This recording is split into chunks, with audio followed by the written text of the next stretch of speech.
Police say a 15-year-old boy is responsible for setting a garage on fire on West St. Germain Street. Taking things to the national level, a Georgia school bus driver carrying 22 children lost control of the vehicle, crashing into a ditch and hitting a tree. A car accident in Stearns County resulted in a man being trapped in his car for 6 hours.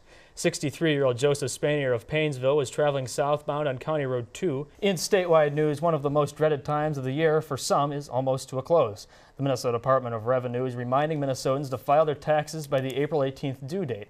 ExxonMobil says it's spending around $300 million on pollution control technology at several of its plants near the Gulf Coast. For the second time in franchise history, the Minnesota Wild will open the Stanley Cup playoffs with a home ice advantage.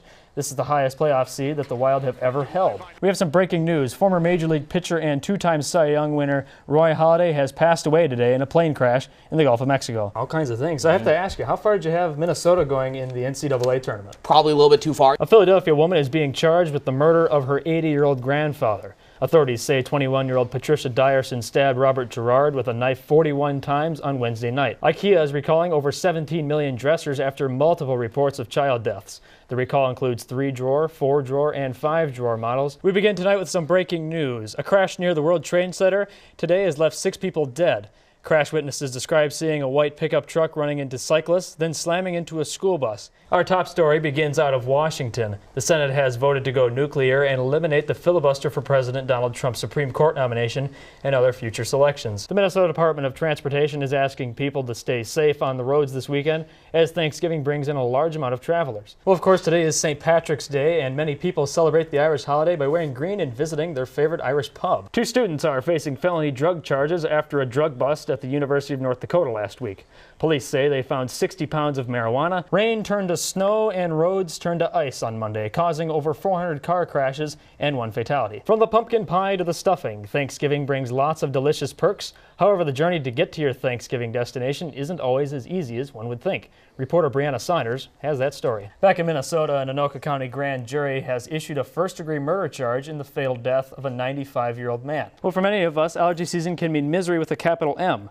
But doctors say you don't necessarily have to give up and suffer through it. So Alex, you mentioned that the North Star was an issue for people. Does that mean people are in favor or not? One Minnesotan feed manufacturer is expanding its services out west. Great Plains Processing, which is based out of Laverne, is setting up operations in Yankton, South Dakota. The actions taken to protect and preserve the Abbey Arboretum by students and staff at St. John's University will be a constant going process as the forest of almost 4,000 acres continues to grow. Well, many of your favorite baseball players are hitting the Major League Baseball Hall of Fame ballot for the first time.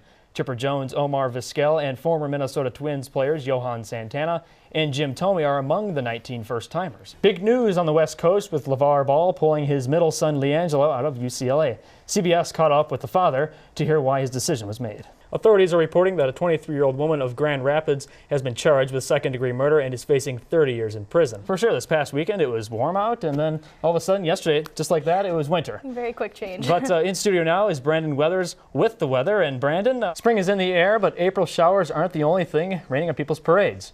Heath Bradberg looked into what stresses people out and how to potentially help deal with the stress. Tiger Woods' hearing for drunk driving has been moved to Friday. He was arrested on May 29th when the officers found him passed out in his Mercedes. If you're a pet lover and looking to add a furry friend to your family, then maybe adoption is the choice for you. Alexis Pearson has the story. During the fall, it's a nice time to sit back and notice the change in colors of the trees. For students at St. John's University, the trees provide a lot of beauty to their campus, but they also provide more than just the scenery. Well, now taking a look at higher education, the Minnesota House passed a $3.2 billion bill that would freeze tuition for the state's 2-year and technical colleges. Charges are being brought against a Florida man after he poured hot water on a 2-year-old girl. Deputies say that 26-year-old Jonathan Lee Howard claims the toddler was burned when a lighter exploded. More from today's meeting. Israel Prime Minister Benjamin Netanyahu is praising President Donald Trump for his address to the UN. Wow, quite the day they had there, Bree. Was it only men and women that were the minorities there, or was it a good mix? Well, the driver of a motorcycle went into a ditch on Sunday while attempting to dodge a truck. Animals at Central Minnesota Animal and Care Control will be able to frolic outside once again. The kennels, which were stolen from the shelter last week, were found and returned by the Sauk Rapids Police Department. Yeah, that's absolutely. for sure. And you know, it seems like a lot of things have been going on in sports, especially with the men's and women's basketball team and Bemidji, like you said, and then coming up this weekend with North Dakota.